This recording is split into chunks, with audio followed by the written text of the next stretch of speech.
UFC 267 main event ended in a surprising manner when Glover Teixeira, against the odd, defeated Jan Blachowicz via submission in second round of that fight.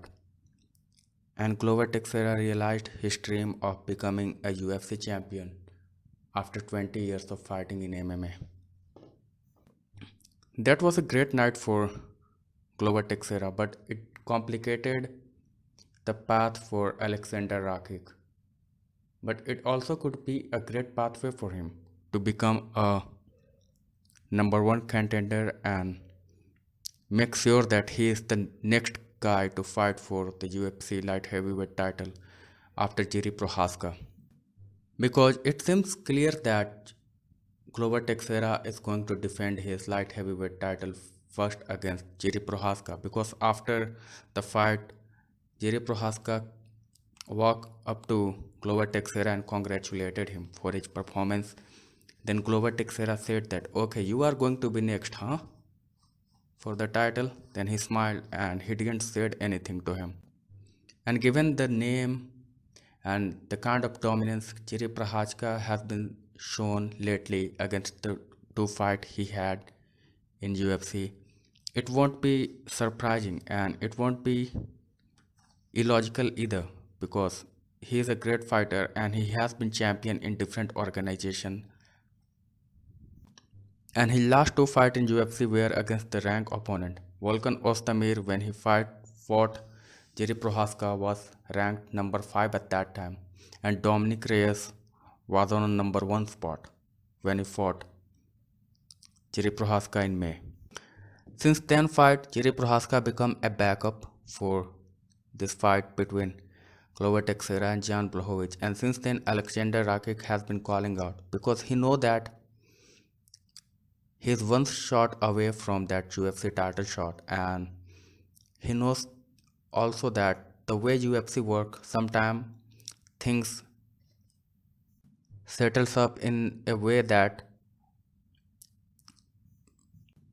somebody who seizes an opportunity and cements himself at number 1 spot. So till you are told that and you are the number 1 guy to fight for the title next, it can't be taken for granted.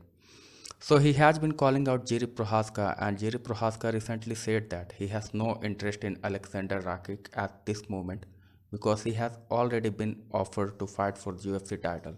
And he also said that he sympathized with him and he should understand that. But where everything goes well for Alexander Rakic is that he might have to fight Jan Blachowicz next, and that can be good for him and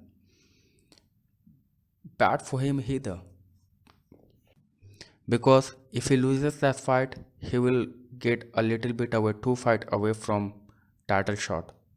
When then he might have to face somebody like Magomed Ankalaev, who has been rising rapidly through the ranks, and he is also a tremendous fighter.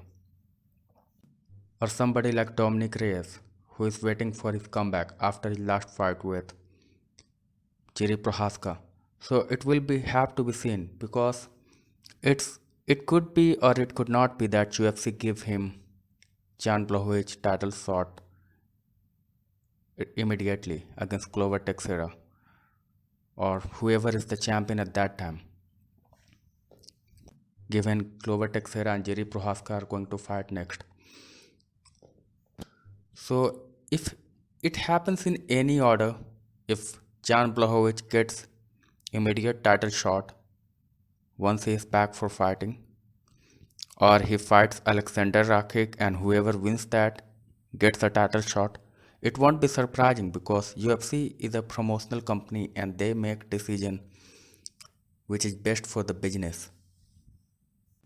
That's why they make a lot of fights sometimes which does not make sense, but normally UFC always put only two kinds of fight: first, which is good for the business, and second, it's a fun fight. So whichever matchup is going to be created because of this upset, it's only going to benefit business of UFC because they are in for some great fight, and Jan Blachowicz and Alexander Rakic will be a great matchup. because they are both great strikers, and Alexander Rakic is somebody who has great grappling and excellent striking and kicking as well. So it will be very nice to see the match. So let's see how does it goes, and I'll keep you posted. Thanks for watching this video, and I'll keep updating more. And please subscribe